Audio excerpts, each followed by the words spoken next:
I believe that we have quite a positive and long relationship with the city of Terrace in this case, but also with the regional district. And, Rod, you've heard me say this before, both of our communities have fire protection services with the regional district. The community of Kitsumkalum has municipal arrangements with the city as far as our sewage disposal systems. We try to cooperate as far as economic requirements and community planning. Kitslas's involvement in the airport with economic development as far as lands. I think those are only minor examples that I think give us very strong support and demonstration of work and ability to work together. We've got to do more though. I don't think that we sit together as much as we should as far as saying, hey, what kind of hiccups are you running into, Mr. Mayor, as far as dealing with Aboriginal people in and around town and some of the social problems that are brought to our attention day in and day out. Is Kitsumkalum able to do anything? Is Kitslas able to do anything? Well, maybe our role is to work and identify what's causing some of the social problems that we see in downtown. Are they Kalum members? Are they members of another nation nearby? Is it lack of housing, and what can we do? That kind of leads into another question, talking about cooperation. You've been involved in the treaty process since the very beginning, since the Tsimshian Tribal Council, and even before, I believe. No, it was after. It was after? Okay. Well, it was involved different capacities. But at that time, all the Tsimshian Nation was united in going forward with the treaty process. How are you cooperating with the other, such as say what previously was the 9 allied tribes, the Lakalams, Metlakatla, etc.? How's the cooperation moving forward with them? I'll give a couple of different approaches to that. One is that the allied tribes of Lakwalams have been notified of the activities to date. I think that they have some concerns, and most of their concerns at this stage are raised directly with Canada and British Columbia as far as, I don't like the term, but overlaps. As far as who has jurisdiction over what particular piece of territory.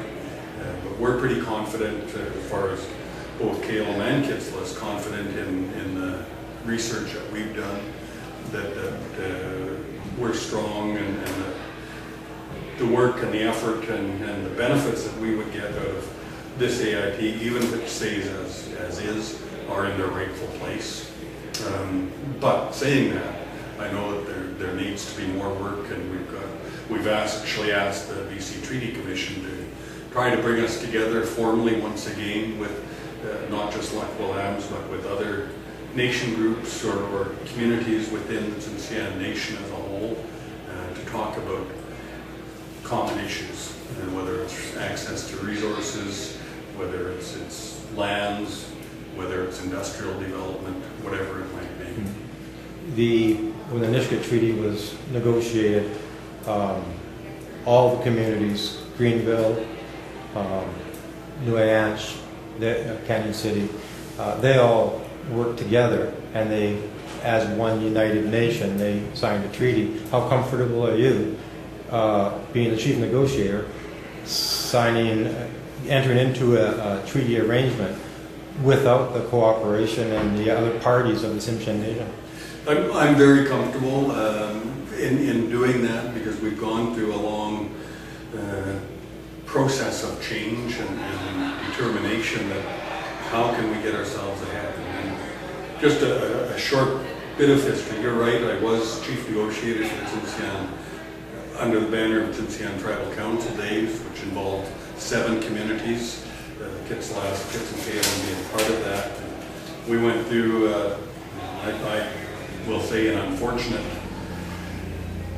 situation in 2004 where it was realized that that structure was no longer able to play the role that the communities as a whole wanted it to play. And so we disbanded it. or it was disbanded. What was that caused the difficulty? Was it the fishing or was it the logging? I think it was largely, this is only my perspective, because I'm one individual. I think it was largely personal dynamics. People didn't like me, or they didn't like that person over there, and then we were in positions of authority and things were happening, and so there was more than that. But you know, I think if you wanted a root reason, I believe that was largely it. As traditionalists would stick to, only the children of Kitsumkalum mothers, or Tsimshian mothers, that are Kitsumkalum would be able to, would vote. But in this situation, we have two bands, Kitsumkalum band and the Kitsulas bands.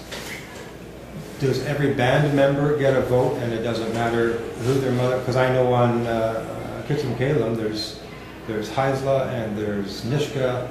There's people that aren't Tsimshian and aren't Kitsumkalum that are part of the band. So who gets to vote? Two quick responses to that, Merv. One is that Kalum people won't be voting for anything to do with Kitsulas, and Kitsulas won't be voting for anything to do with Kitsumkalum. They're two distinct agreements. So, but as far as who gets, well, the starting point is that those members, and they'll use the term under the Indian Act, that are recognized and registered as status Kitsulas members or status Kitsumkalum members, will have the automatic ability, or automatic right to register to vote.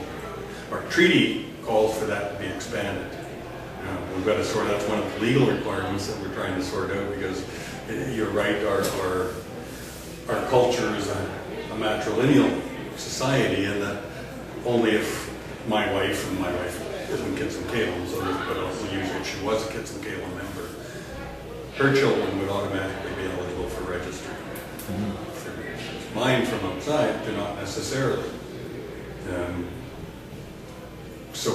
But our treaty provisions at this point are saying anybody of Kitsumkalum ancestry will be entitled to receive benefits of the treaty. So Kitsumkalum ancestry, if you use that kind of term, but it's kind of vague, as Kitsumkalum is a new reserve land. So we're talking, but if you go by that, so somebody who is not registered as in the Kitsumkalum band, but is of ancestry from families that were Kitsumkalum, so they would be included. That's some of the legal technicality that one of the legal technicalities that is to be sorted out is when will the situation we've been talking, when will the Kitsumkalum example, or members that aren't currently eligible right now, become eligible to participate? Right. Is it going to be in advance of any votes?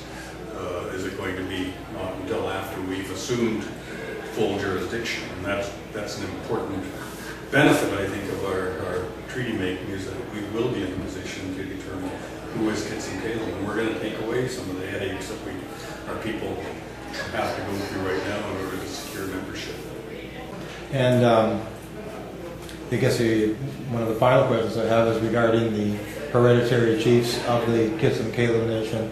You have Raven, Killerwhale, Eagle, and Wolf, and some of those houses aren't properly stood up yet. They haven't regained the traditional system of governance. So I guess the question on that, regarding that, is, are you going to ensure that the houses are stood up properly with the proper people holding those titles to give this process, this agreement principle, the legitimate traditional authority? By myself, I certainly can't give that assurance, but I can say that I've sat in a number of meetings with our chief counselor in particular, but chief fan council and other components of leadership, and that's been an issue that I think that our chief counselor has taken it upon himself. That said that his office will assist all of our community standards to be strong and recognized appropriately. But that's not referring to the traditional governance of the hereditary chiefs. No, I said we'll help to get it done. Or no, I think if any of us were in a position to say, okay, what are the steps and how do you stand a house group up? I mean, it's going to be different and it's going to be unique, I think, for every time it's done. We'll have seen that over the last, well, since 1987 when Kitsumkalum first started standing up culturally some of our traditional tribal systems. And I mean, quite frankly, we're I won't say we're at a loss, but I think that there's always going to be uncertainty. What does it mean? What does it mean to stand a house up? Who and how is the lineage traced? Well, some of that work is underway. We know that. Some are you know, more a community and detail, but it's important as part of our government.